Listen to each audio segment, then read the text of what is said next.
बहुत कम संत महात्मा गुरु ऐसे बचे हैं, वो सब दुनिया दराज से दूर रहते हैं, लेकिन मजबूरन कई बार अपने गुरु का परिचय कराना भी आवश्यक पड़ जाता है। जब कोई पूछता है कि आप अच्छी कामयाबी में पहुंच जाते हैं या आप असफल होते हैं और बराबरी का प्रतियोगित होते हैं, तो पूछते हैं आप हैं कहां से, तो बताना पड़ता कि अमुक हमारे पिता का नाम है, अमुक मेरा नाम है, अमुक गुरु के हम शरण में रह करके हमने विद्या ग्रहण की है, और अमुक हमारे गुरु जी की कृपा से ही आप सब लोग, दुनिया के लोग मुझे जान पा रहे हैं। ये सब हमारे गुरु की कृपा है। कामयाबी वाले व्यक्ति के हर व्यक्ति डाटा चाहता है। आप कामयाब हो जाओ, किसी पद पहुंच जाओ, आपको बताने की जरूरत नहीं होगी। जितना आप नहीं जानते होंगे उतना आगे वाले आपके बारे में एडवांस खोज के रखते हैं। ये दो लोगों में बड़ी खासियत होती है। जिंदगी में अपनी कभी कोई अच्छे पद पे पहुंच जाओ तो आपकी अच्छी अच्छी रिश्तेदारियां निकल के आपको प्राप्त हो जाएंगी। समझना, अजय महाराज जी, सोनू महाराज जी, बाबूजी, सब लोग सुन रहे हैं। अच्छे पद पे पहुंच जाओ तो अच्छी रिश्तेदारियां जो आपने जिंदगी में सुनी नहीं होगी, वे सब सगे संबंधी हो जाते हैं। और अपने बारे में सच्चाई जानना हो तो एक नेता के साथ में आप खड़े होकर चुनाव लड़ लो, पूरी आगे पीछे की पूरी स्टोरी तुम्हारी मार्केट में आ जाएगी। तुम थे क्या, अब क्या हो गए और क्या क्या हो।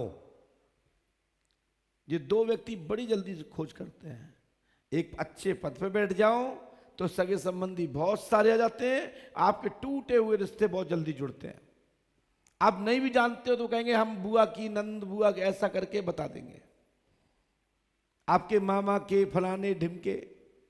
और चुनाव लड़ना हो तो किसी से चुनाव लड़ लो, आपको पता ना हो अपने दादा परदादा का नाम, लेकिन तुम चुनाव फार्म डाल के घर तक नहीं आ पाओगे।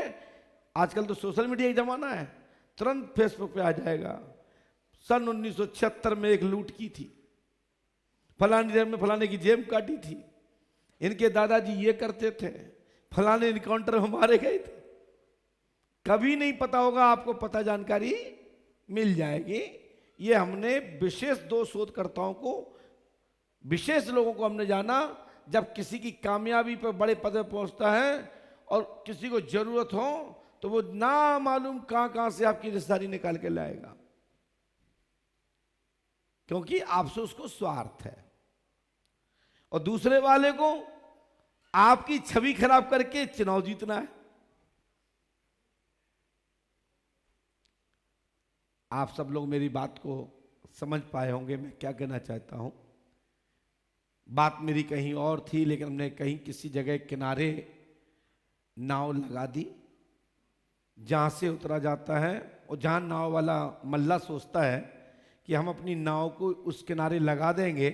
कई बार ऐसी स्थिति होती है कि उस जगह से कई मीटर नीचे लगानी पड़ती है। कई बार कई मीटर नीचे जाने से पहले दूसरी जगह किनारे लग जाते हैं। ये तो बहाव का पता हो, बहाव से ही आकलन करके पार किया जा सकता है।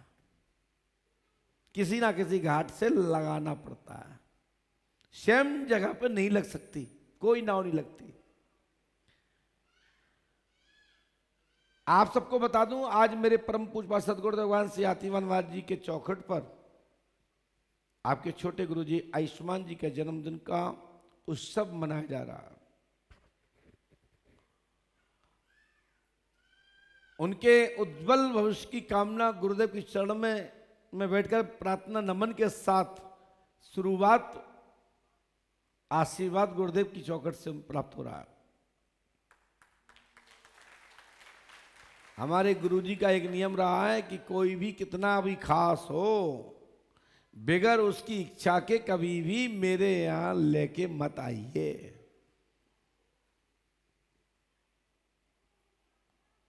अब तो इतना नाम हो गया पूज्य गुरुदेव भगवान का सोशल मीडिया के माध्यम से कि हम बताएं ना बताएं, भक्तों को पहले पता है गुरुजी के यहाँ आज क्या हो रहा है और आज क्या उत्सव है, समझे। तो हमें इससे कोई इतराज नहीं है। हमारे गुरुजी के यहाँ आप जाते हैं तो श्रद्धा वश जाइए, श्रद्धा लेके जाइए, उसी में ही तुम्हारा कल्याण होगा। कोई भी कमी हो सकती है तो मेरे अंदर व्यक्तिगत हो सकती है, मेरे गुरु के अंदर नहीं हो सकती। कोई स्वार्थ होगा तो हमारा होगा, ना कि हमारे गुरुजी का। हम अपने स्वार्थ में कुछ उल्टा सुल्टा रोटी पका सकते हैं, लेकिन हमारे गुरुजी सदैव कृपा करते हैं, उनको किसी से कोई स्वार्थ नहीं है। उनका स्वार्थ है भी तो एक ही स्वार्थ है कि उस परमात्मा को पहचानो, परमात्मा का स्मरण करो। हमारा स्वार्थ तो सब हो सकता है, भौतिक दुनिया की किसी भी वस्तु से लेकर के कोई भी लालच मन में हो सकता है कि बड़ा यजमान है, काम में आएगा, इससे हम साल में 2-4 कंप्यूटर ले लेंगे, 10-20 जोड़ी कपड़े मंगवा लेंगे, हम मंदिर में सोना का चांदी का छत्र चढ़वा लेंगे। हमारा बहुत सारा भौतिक दुनिया की चमक दमक के कोई भी चीज का स्वार्थ हो सकता है, कोई भी वस्तु का स्वार्थ हो सकता है, लेकिन हमारे गुरुजी का कोई स्वार्थ नहीं होगा। मैं गारंटी देता हूं, स्वार्थ होगा तो एक ही होगा, मेरी चौखट पे आए हो तो बस परमात्मा का स्मरण करो। उन्हें ना मुकुट चाहिए, ना वस्त्र चाहिए, ना प्रसाद चाहिए, और ना ही तुम्हारी धन दौलत चाहिए। उन्हें चाहिए तो यदि आपको कुछ देंगे और हाथ रखा तो आपसे एक ही कहेंगे कि उस परमात्मा को पहचानिए, उसकी ओर जाइए, उसका ध्यान करिए, उसका चिंतन करिए। सदगुरु की यही पहचान है। अच्छे कभी साधु संत से आपका सामना आमना हो तो कभी तुमसे धन दौलत नहीं मांगेगा, वो एक ही कहेगा, भैया तुम खुश रहो, एक भागवत हो जाए ना, एक यज्ञ हो जाए, चलो गांव जात में कुछ बच्चों की शादियां कर लेते हैं, जो गरीब बच्चे हैं, जिनके कोई आगे पीछे नहीं है।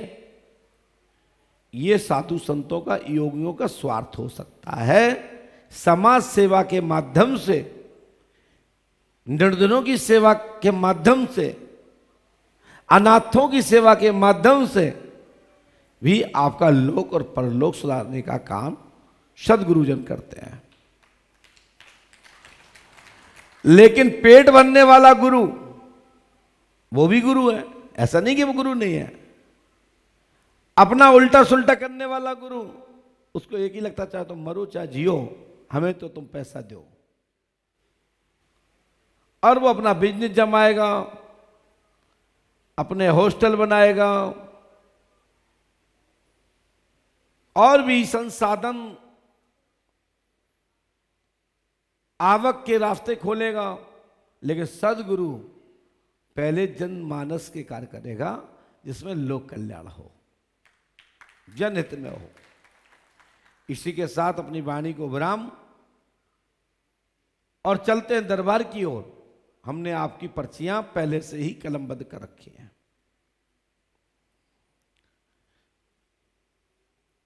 मन में आपके सैकड़ों क्वेश्चन होते हैं, जो मैं भली भांति समझता हूं, सैकड़ों होते हैं, 2-4 तो छोड़ो, सैकड़ों होते हैं।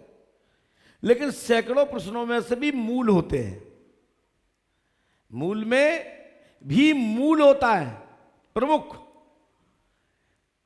भाई आपके 10-5 प्रश्न है, उसमें भी प्रथम बहुत जरूरी है।